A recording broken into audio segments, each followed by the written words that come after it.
I live and grew up in the Philippines, specifically in Cebu, located in the Visayas region. The main language spoken there is Bisaya, and I'm horrible at it. I was mostly taught and influenced by people who spoke in English dialects as a kid.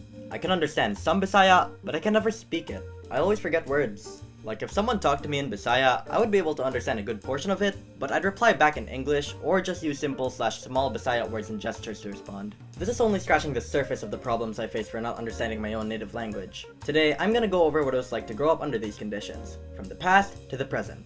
The stuff I talked about a while ago was a pretty minor thing, but oh, there is a big ugly side. And I'm gonna get to it later, just wait. Alright, so because I haven't been able to understand Bisaya all that well growing up, I've always felt kind of detached from the world around me, whilst feeling natural around the people who weren't. I remember as a kid, I thought of myself as a quote, abnormal Filipino, because I didn't like or do things quote, normal Filipinos would, such as liking mangoes, which I didn't, and being able to speak their languages, which I of course couldn't. I always listen to my surroundings out of caution, but a part of me also just enjoys it. It's out of curiosity.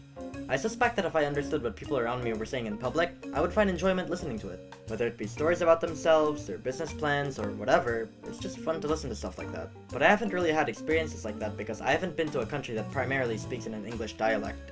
Although, most of the time in public, I just think to myself, so despite what I've implied and said, maybe it wouldn't be much different either way. Family dinners are usually like this.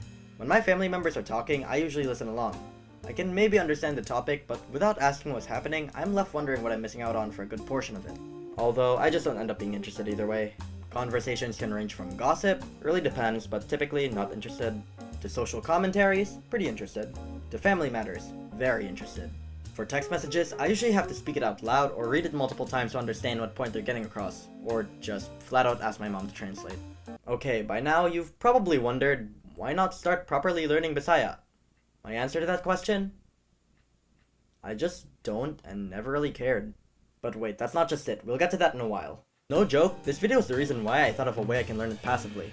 I basically went, oh that's right, I can make a difference. Right now, I'm asking my mom to speak to me in Bisaya, and I'll just respond with what I can in English and ask her to translate what I didn't understand from her. This way, I can absorb the words she said over time and eventually integrate it enough in my brain so I can speak on my own. I could have thought about this plan long ago, but never did because I just never considered it. Main reason for this? There aren't very many long-term benefits. This is just my way of thinking. My environment also just doesn't call for me to adapt to it enough, at least for me. It's not the main language of my country, which I don't want to live in the future. A lot of people and businesses here, local or not, already provide support for English speakers. Plenty of people around my age and or younger already speak English primarily like me, and I just believe if I'm gonna invest the time to learn a new language, I'd rather spend it on an actually super widespread language like Chinese, which I actually do want to learn, enjoy doing so, and has way more benefits for me. Oh, but what if I told you Bisaya was the least of my worries in regards to languages, at least for the majority of my life so far? Because not knowing this language, even if it was only in school, has caused me so much f***ing misery! The subject blows. I've always struggled with Filipino. I could never grasp it, even to this day. Early on in each school year, for my school at least, we're allowed to use dictionaries to help us out. Yet, it's always been my worst performing subject. Don't even get me started on writing essays in Filipino. Usually when I can't use a dictionary, I literally integrate whatever Bisaya I know into my sentences, praying my teacher will have an idea of the point I'm trying to make and still give me like 1 or heck even 2 points. I forget words and or their meanings despite having used or heard them plenty of times. If the teacher doesn't explain something beforehand, I've gotta rely on my little linguistic knowledge for Filipino combined with my perceptual reasoning skills to make out what to do for a certain part. And I just can't understand Filipino. I'd still be in like 7th grade if our teachers didn't translate the instructions for us. Many children and teens nowadays struggle with Filipino actually, at least here in Cebu. I'm not sure about other places like Manila, where Filipino is primarily used. Either way, English dialects have made a huge influence throughout the Philippines in general though. My Filipino teachers growing up have advised me to watch Filipino movies with subtitles on, but I never did for many of the same reasons as Bisaya. I also just didn't want to spend my time watching a bunch of movies, even if it was 4th grade. Because knowing Filipino actually has even less long-term benefits for me. Now, being so bad at Filipino, you can imagine I flunked a bunch of tests. But I never failed the subject, which is perfectly fine by me at this point. With a bunch of flunked tests came plenty of retake exams. I don't think I remember all of them, but a few of them were memorable enough to stay in my head. First one was in 4th grade. Me and a bunch of other students were taken into a classroom, and since this was still elementary, the teacher retaught us the lesson. Starting in 7th grade, we had to study the lessons of failed tests on our own. I forgot if it was within the span of a day or two, but either way, after she finished reteaching us, we took the retake exam, and I ended up passing. This story just stood out to me because 4th grade was when I started to actually fail tests without properly preparing for them. I think this was my first ever retake exam for failing. When times were simpler, am I right? You weren't supposed to see that.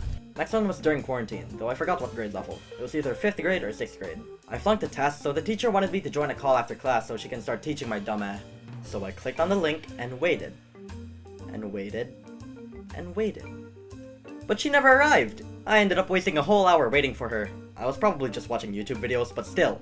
I could have been watching YouTube videos on my bed. I don't remember what I got for my grade in Filipino after that though. I just know I didn't fail the subject. Yippee! This last one was relatively recently. It was in 9th grade, so failing Filipino barely surprised me anymore. I'm just gonna say flat out that I did fail this next retake exam, but what really surprised me was how. Alright, so despite my known track record, I did still make an effort to study for this one because I didn't want to waste a second chance. So I started answering, and exact details are a bit fuzzy, but the basic gist was there was a part where you had to pick which category belonged to the word or sentence presented. Should be easy, I prepared for this. But apparently, it wasn't enough. I ended up switching the meanings of 2 categories together and flunking that retake exam because the test type it was on covered a large portion of the test. I didn't show it leaving the room, but I was enraged. Because this wasn't the first time this has happened. A few months prior to that, I had failed another Filipino test via the same means. Like, the exact same. I had to identify which of the 2 categories belonged to what word or sentence, and I switched up the meanings of both. I'm not really salty about it anymore though, it's just a funny memory to learn from for the future now. So, after looking back on my life so far, knowing and reflecting via this video on the fact I've never been able to properly communicate and understand the language of the country I was born and raised in, what have I learned? I should really focus more on learning Chinese instead. Thanks for watching everyone. Hello and goodbye.